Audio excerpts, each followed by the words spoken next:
Xitoyning Washingtonda turishliq bosh elchisi Sui Tiankay Xitoyning Sharqiy Turkistondagi razil siyosatlarini oqlab, Uyg'urlarni Daesh terrorchilarga o'xshatdi. Xitoyning Amerikada turishliq bosh elchisi Sui Tiankay Reuters agentligining ziyoratini qabul qilganda Xitoyning Sharqiy Turkistondagi siyosatlarini oqladi. Sui Tiankay Amerika terrorchilarni o'ldirdi. Biz bo'lsak, yangidan odam bo'lish uchun tarbiyalayapmiz deyish orqali Uyg'urlarni terrorchi deb atadi. Sharqiy Turkiston ushur markazining raisi Abdujalil Qarqash Xitoy bosh elchisining bu so'zlariga inkos qaytarib, Sharqiy Turkistonda 69 yildan buyon ishg'ol va sistemlik osmonlashiya siyosati davomlashib kelmoqda. Xitoy rayonning tabiiy boyliqlarini bulantalan qilish bilan birga rayon xalqini yo'qotish g'arazida bo'lib keldi. Buni bo'lsa terrorizm va diniy asabiylik bahonasi bilan ijro qilmoqda. Bu zaman ming yillardan burun ajdodlarimiz bizga yodgor qoldirgan musulmon turk zaminidir. Xitoy hukumatı tezdan bu inson qalbidan chiqqan harakatlarni to'xtatishi lozim dedi. Xitoydan import qilingan mahsulotlardagi josuslik o'ziki iste'molchilarning diqqatini tortdi. Yaqindan buyon Xitoyning barliq mahsulotlarida josuslik o'zaklarining borligi gumon qo'zg'amoqda.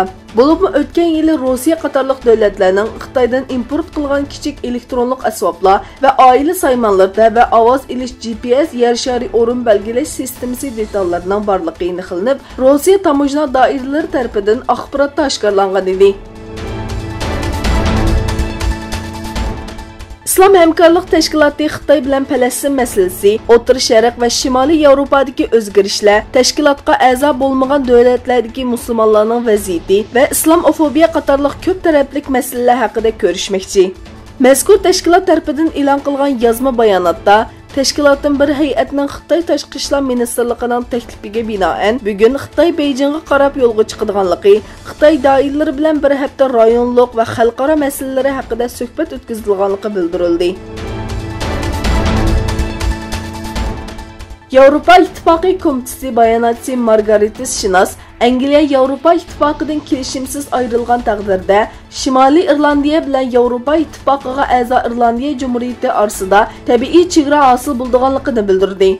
Angliyaning Yevropa İttifaqıdan chekinib chiqishidan kelib chiqqan qalayimqonchilikning Shimoliy Irlandiyada ilgirki terrorlik va to'qinishlarning takror o'tirg'a chiqishiga yo'l ichishi andish qilmoqda.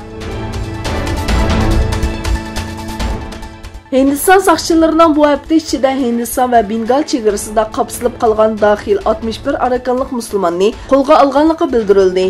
Saqchilar Tönögen Tripura o'lkasining Rayir Muradiki tarafsiz rayonda qapsilib qolganligi e'lon qilingan 31 arakanlik musulmon bilan Asan o'lkasida avtobus bilan sayohat qilayotgan, orasida 12 bola bo'lgan 30 arakanlikni qo'lga olganligini bildirdi.